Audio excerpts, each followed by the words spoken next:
it's a reality that in Copenhagen, people can actually ski on the roof of their power plant. And what I really like is that next month is it's my son's 1-year birthday. So he will never remember that there was a time when you couldn't ski on the roof of the power plant in Copenhagen. So for him and his entire generation, they're gonna take that for granted. That's gonna be their baseline, that power plants are of course so clean that their facades can be climbing walls and their roofs can be alpine parks and you can hike and there's habitat, there's foxes and mice and birds. So that's where their ideas are gonna start forming. They're gonna be standing on the peak of a human-made mountain in Copenhagen, and from there they're gonna leap and come with wild and crazy ideas.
To this crowning.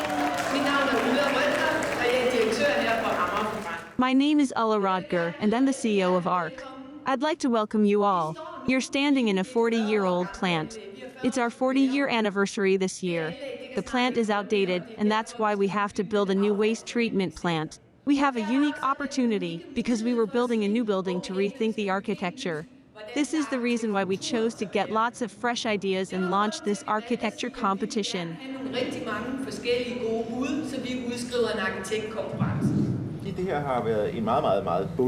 The building had to meet a clear set of requirements. All the entrants have had to comply with the clearance profile. The site specifications for this large power plant are very precise. However, we have tried as much as possible to allow for plenty of architectural creativity. So free interpretation is allowed, but within the given frame from the client.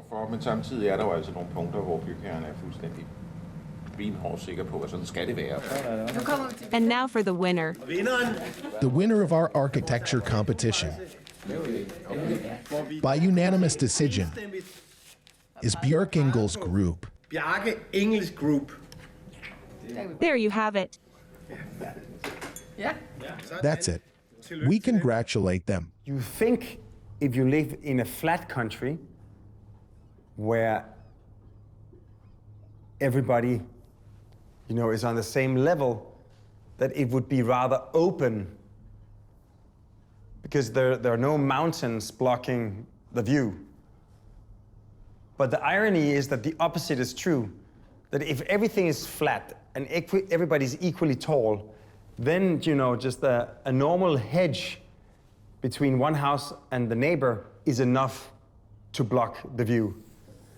The reason you make cinemas and theaters with sloping floors is so that everybody can actually see what's happening. And the same is true when you have mountains, is that you end up getting this kind of overview. So I have no doubt that it's not just changing the skyline, but also the psychogeographical landscape of Copenhagen for the people living here. Hej, velkommen til. Hej, velkommen til. Hej, velkommen til. Whoa, that cake is spot on with the chimney and everything. The affluent 60s brought with them heaps of waste. So as not to turn the country into a giant dump, they burnt the waste. Then it was turned into electricity. It turned into... Heat first. Yes, heat first, and then electricity. I like to tell people that a bag of domestic waste equals 2.5 hours. 4 hours of electricity and 5 hours heat. That's a good story to tell. Yes, it's crazy. It must be environmentally, economically, and socially sustainable. That's it. This is the ultimate example. You have an economic and environmental infrastructure so that you convert waste to energy and heat. And then you have a social infrastructure so that you can create a park. I was just saying that normally, if you built a plant in the middle of the city close to residential areas and it overshadowed everything, you'd normally get death threats or at least protests. But we're getting letters from people asking when the hill is going to open. The hill. Exactly. Seriously. Wow. We have received a lot of requests from people abroad whether we think that this could work in other cities, whether it could be exported. This idea of integrating plants into the cities.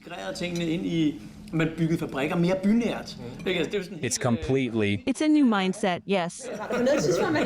Did the judges at any time think that this was too crazy? Yes, but it was hard to be overly critical, and it was a unanimous decision. In that way, it was kind of ironic. In that way, it was just fantastic, I think. When we went into this room, and it was all very ceremonious and secret, and with only the judges, and we entered, and then we saw, Christ, someone has proposed a ski slope. I had to tell myself, calm down, Allah, take it easy. Don't get too excited.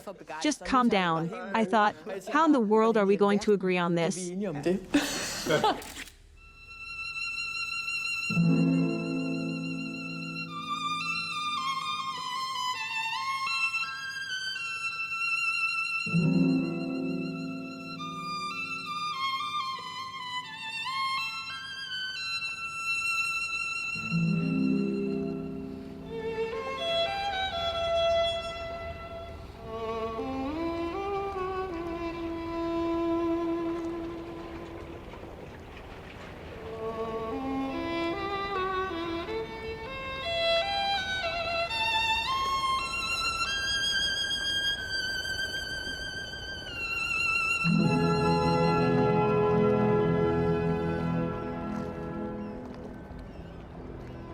The power of architecture, or the power of form giving, it means to give form to something that has not yet been given form. So you can say there's a possibility, there's a notion, there's an idea that something in the air that wants to happen. For instance, there's clean technology. What happens once technology becomes so clean that no toxins are coming out of the chimney? Well, then suddenly a power plant is no longer this dirty, noisy, filthy, polluting, ugly box that blocks the views and casts shadows on its neighbors. It becomes the bedrock for the cultural life of the city. Once you've done it, it has this kind of world-changing power that it goes from being a wild idea, pure fiction, into being a hard fact. You know, inside a normal mountain, you have seismic activity, you have volcanic activity, you have tectonic plate movement. In this mountain, we have at least sort of thermal activity. So there's like these vents where steam has to be able to sort of leak out as part of the process. So they become like almost like natural rock formations. Then because of the stepping inside, it's not, you know, a sort of a normal sort of even slope, like a pitched roof. It's more like a weird kind of geometry that really feels like the top of a mountain. Then the facade that we've sort of wrapped around the power plant is essentially made like, imagine giant bricks they're made out of folded ultralight aluminum. So the folding of the brick makes it very strong. And in between, you get these openings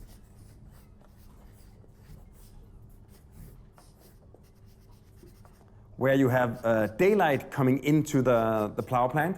In a normal power plant, when there's too much pressure building up because a catastrophic event is about to happen, it's made so you can blow up the roof so that the whole power plant doesn't explode.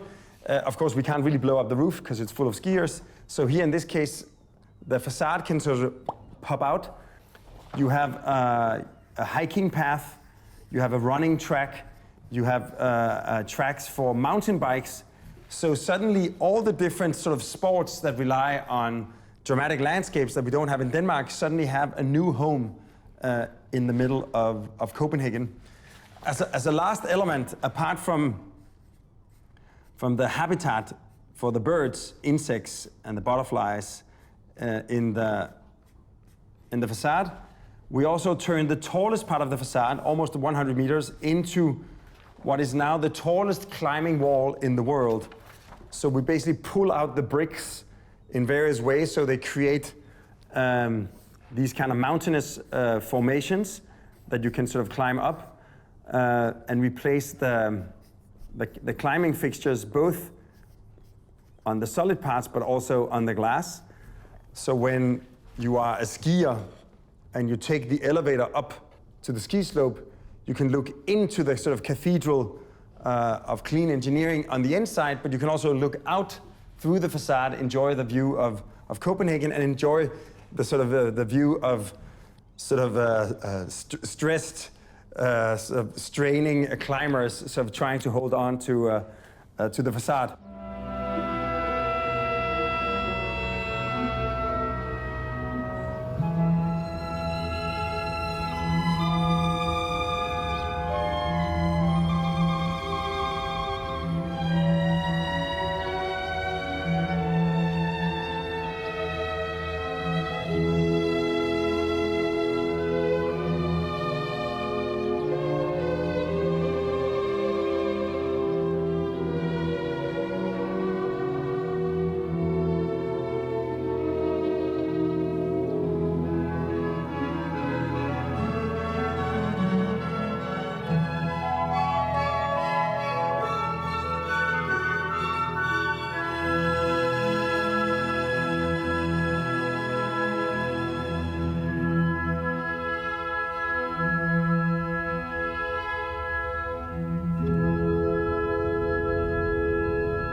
Det er virkelig ved at gå op for mig, at vi gør sådan her. I am realizing that we're mixing things together.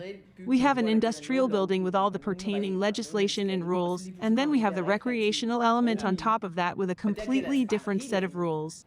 Mixing these two, also just accounting-wise, because we can't pay for the ski center, etc., is just... It's cool. But the terms of rules and legislation don't compute because we're in uncharted waters. The new managing director for the Ski and Recreational Center and the Smoke Rings. Patrick Gustaf's son. He's a Swede. Sweet. I think he's going to be really great. Well, otherwise I wouldn't have hired him. I'd like to meet him and introduce him to our network, to get him on board. The concept must be right. Who knows, if someone comes on board and says, we don't want plastic slopes, we'll use snow guns. That's what Bjarke proposed. Only skiing during the winter. Only skiing in the winter, right? Like, who knows where it will end? Og noget af det, Patrick han har sagt til mig også. Patrick said something that made me smile in anticipation. Det glæder jeg mig til, han kommer. Fordi han siger, hvem siger, der Who skal says there være has to be a ski slope? Passer det med Amager Is that true to the plant's values, brand, and vision? Amagerforbrændings vision? Set up a meeting right now. Ved du hvad, jeg er helt... I think it's a relevant question he's asking. Sure. But I believe in this, so I'm not nervous at all. Altså, for mig hænger det jo godt sammen, ikke? Og det gør det jo også for jer. Så jeg har slet ikke nervøsitet, men jeg har bare sådan, yes. But I can't wait to bring the two of you together. When you hear, is a ski center even relevant? Help!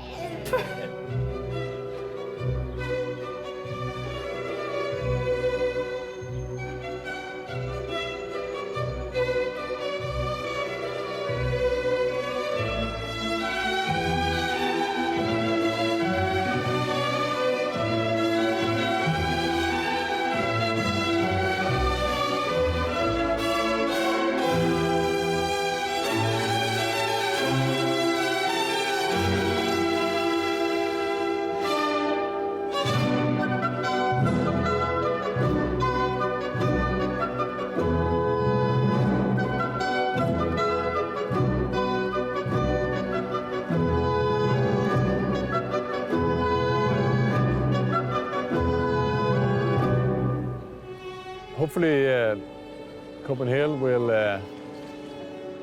will put focus on how we deal with waste in the world. We need to treat the scarce resources in a much better way than we do today. Reduce the amount of waste, recycle as much as possible, and the residual waste, use that as a fuel to produce green energy. So at the same time, you can have fun while you do it. You can go skiing, you can climb, you can enjoy the scenery over Copenhagen.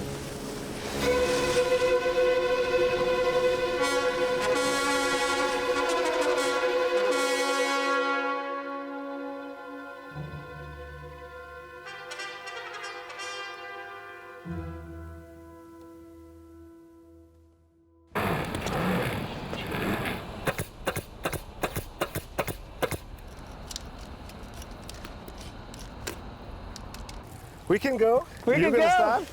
We can go for it. Ah. This is whack. Hvad synes du? What do you think? It feels a little strange. It's like skiing on a rug or something like that. But maybe it just takes some getting used to. You think so?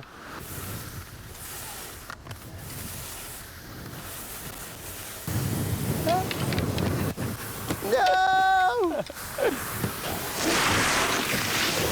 Ow! Ah! Så fik jeg også prøvet det. Well, I've tried.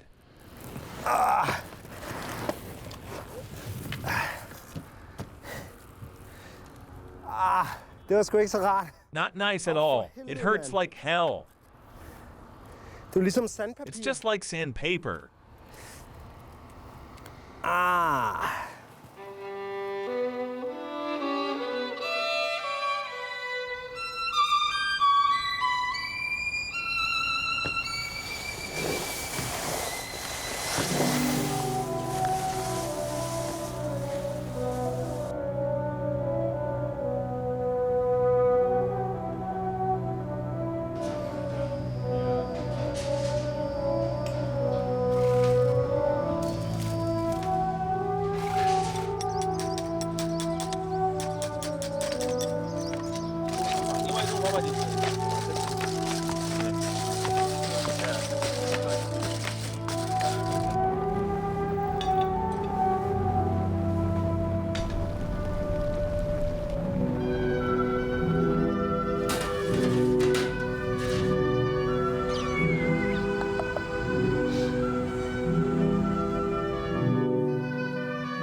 my advice is that maybe make less turns, but before to start, to get a little more speed.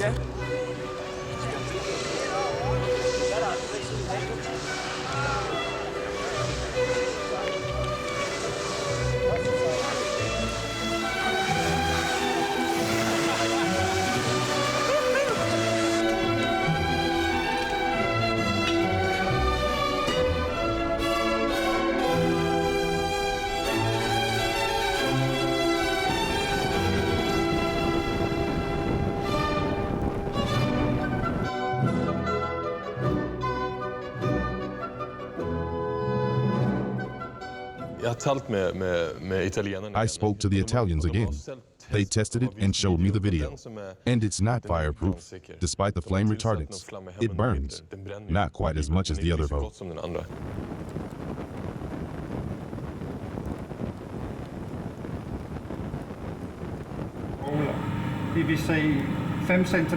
So 5 centimeters to the bottom of the block, and then another 5 centimeters. So 10 centimeters in all equals 47 centimeters in difference.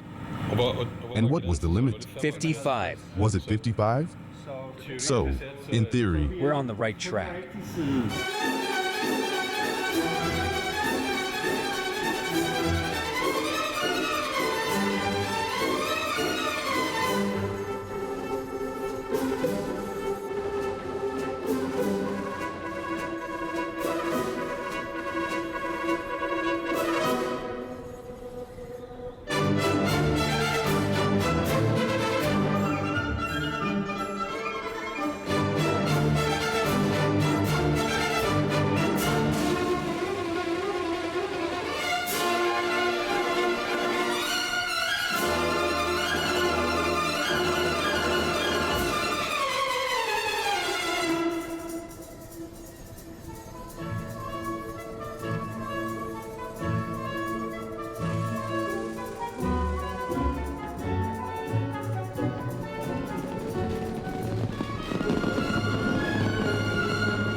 We designed the framework, but all this inside was devised by engineers. So in other words, the project goes far beyond our design.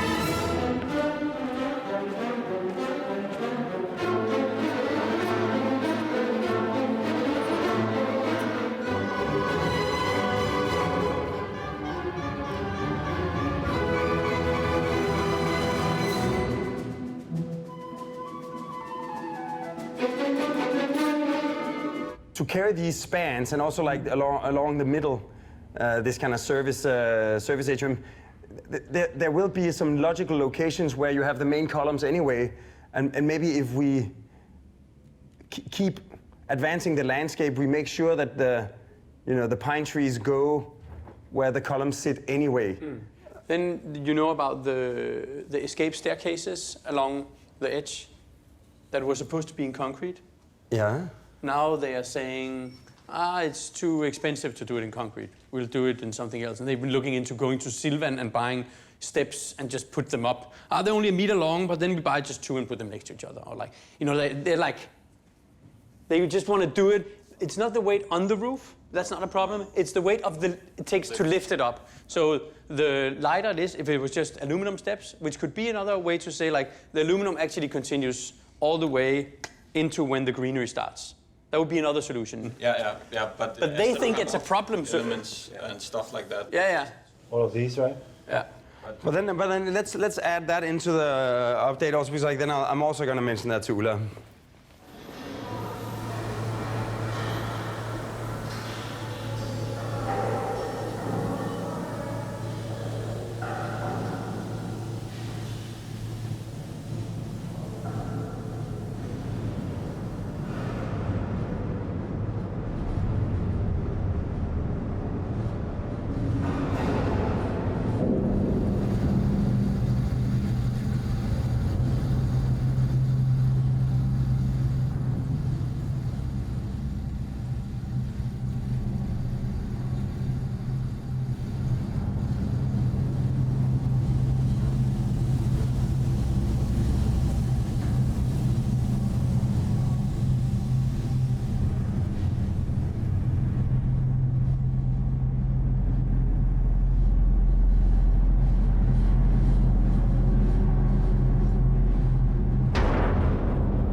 Architecture is incredibly slow. This project has taken 9 years.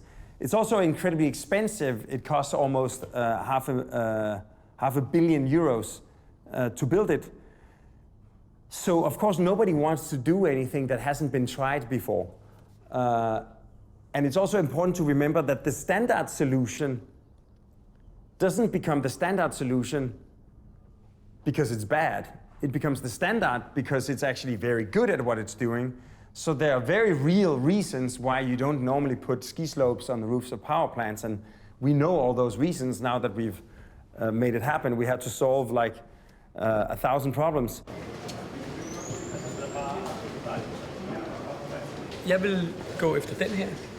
I'd go for this one, and then I'd explain why. Because it looks okay at the gate.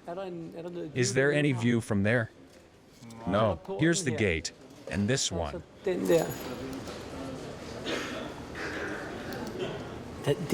That does look better, doesn't it? Something happens here. But if we have to cut down, this is where we'll prefer to cut down. Forward this to Bjarke and say that we'll work out a cost estimate. Are you checking up on the pattern? Yes. Super. Then we can include that. Yes. Great. So remove that and work out an estimate with just glass. Yes. Here and here. Yes, and glass here.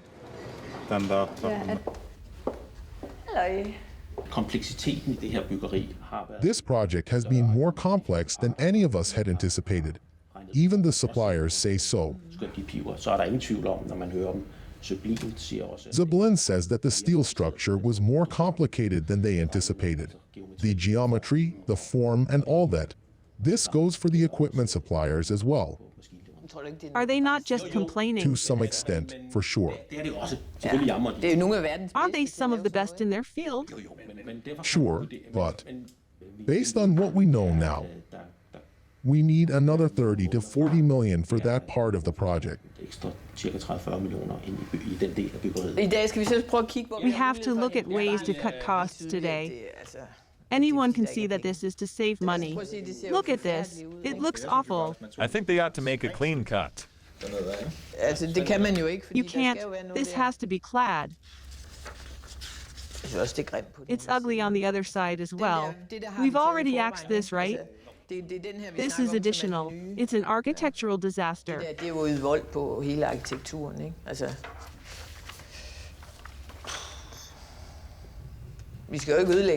We don't want to ruin our own project. Are there no other options? No. We've already listed our priorities down here. Yes. This will only reduce costs by 2 to 3 million, but it damages our high-profile project. That's why I'm being hesitant. We want Bjarke to show off his project to the world and not be ashamed of it. If he took a look at the inside, he would be proud. Look, this is a high-profile project. Ruining it at the finish line just to save 5 to 6 million would be stupid. Well, the bricks as such aren't high profile. It's the design of it. It's the combination of recreation and the fact that you have something dirty. The architecture competition was about the building in its entirety. 100 yards further down the road, it would have the same visual effect. No, the closer to buildings. We don't know all their architectural consideration, but we must respect them, because they all go into the building.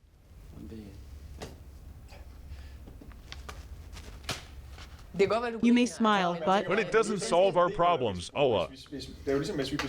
If we want to stick to the budget, and now we're told that it's critical, we can keep discussing the open items. Yes, but the damage could be greater. Yes, but then we must decide to go over budget. We have to stay on good terms with the architect. I don't want to overrule him and tell him to axe the bricks. I think that would be fatal to the project. Did we find many millions today? We moved some around.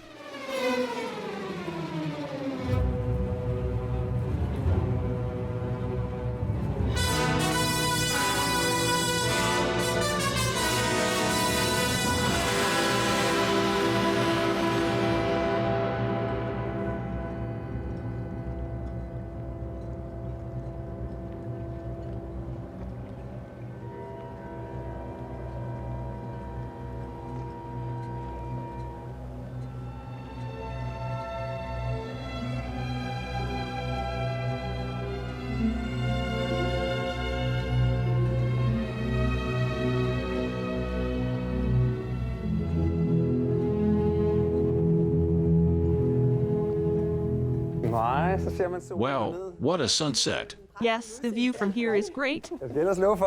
Now that it's completed, or almost completed, what a contribution to the Copenhagen skyline, right? People are sending me pictures. It's a marvelous building. This is the only solution. But now there's talk of cutting costs on the lifting by putting in cheaper plate steel steps instead. I've heard that these steps are really heavy to lift. Yes. I've heard they want to make them in segments or make them smaller. They're talking about buying steps from the DIY store and installing them. It's going to look like crap, and it will be a nightmare. I heard that you suggested aluminum, and we didn't like that. But now you've dropped that idea. The problem is that it's concrete, isn't it? Yes. The thing is, we're out of money. I guess it's Murphy's Law. So the escape staircase can't be too expensive. We have to stick to the budget. Does it have to be one long step? Can't we make it smaller? If we're to use the prefab concrete steps, Oh, the DIY ones. no, the good ones. I was told they wanted to use. I don't know what a DIY step is. You know, cheaper plate steel steps. I've ruled that out. You can't run down steps like that in high heels. I agree. I was afraid it might open up Pandora's box. I always walk on my toes in plants because my high heels get stuck. Great. You don't want that to happen when you're escaping. That's why we need more women leaders, for a more holistic mindset. Exactly, so we won't break our legs. I couldn't agree more.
The furnace is turned off now, but it's going to operate around the clock, all year round.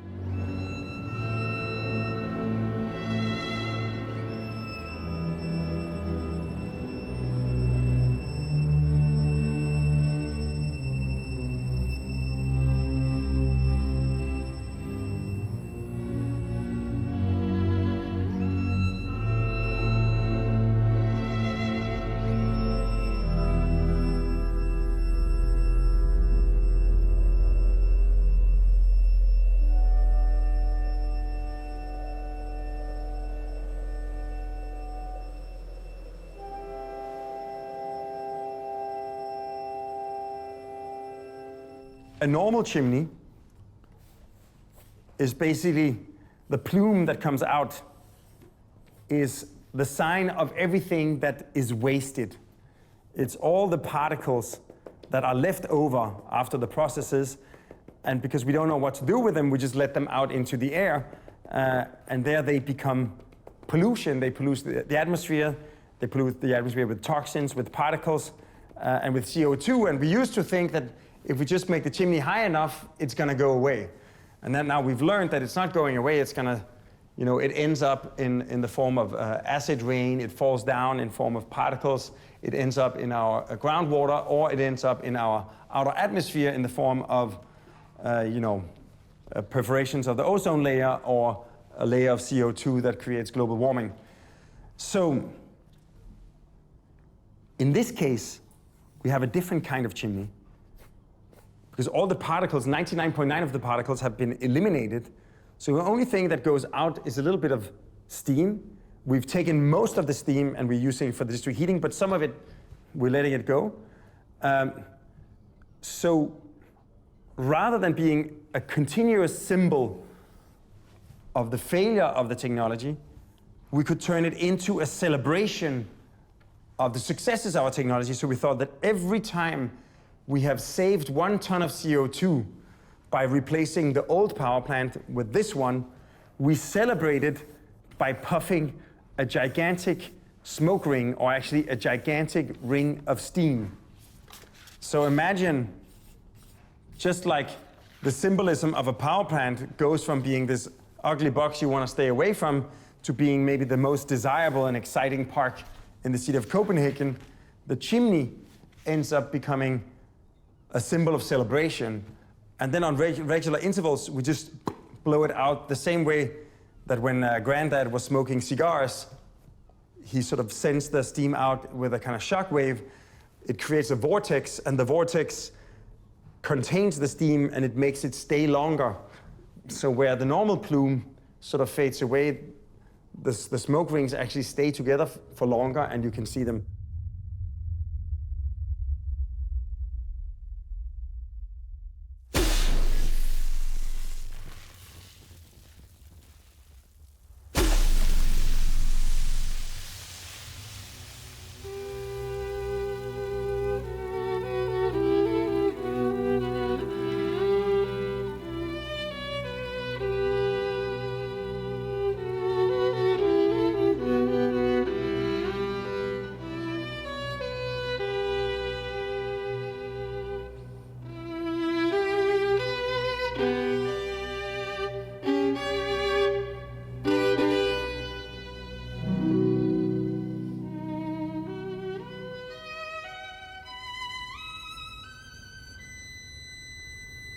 All projects have their limitation. I know it was an idea from the very beginning to have smoke rings coming out, and that was one of the parts of the project that we had to cut.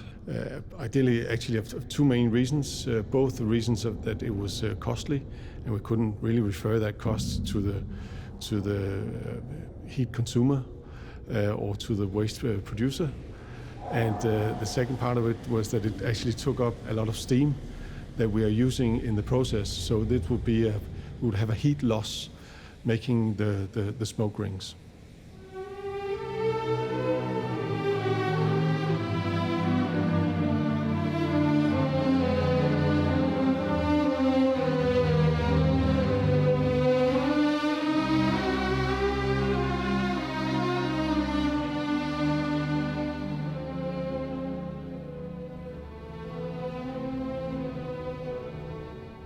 Of course, we want to recycle everything, but there will be a residue. There will be some part that you cannot recycle, and what to do with that? Don't put it on a landfill. Utilize the resources to make energy, and I think that is true all over Europe. And a lot of European politicians and politicians from all over the world needs to realize that it will not go away. Either they can bury the waste on landfill, or they can do the smarter choice, actually to utilize the resources that we cannot recycle to make energy.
It's changed the skyline of Copenhagen for good.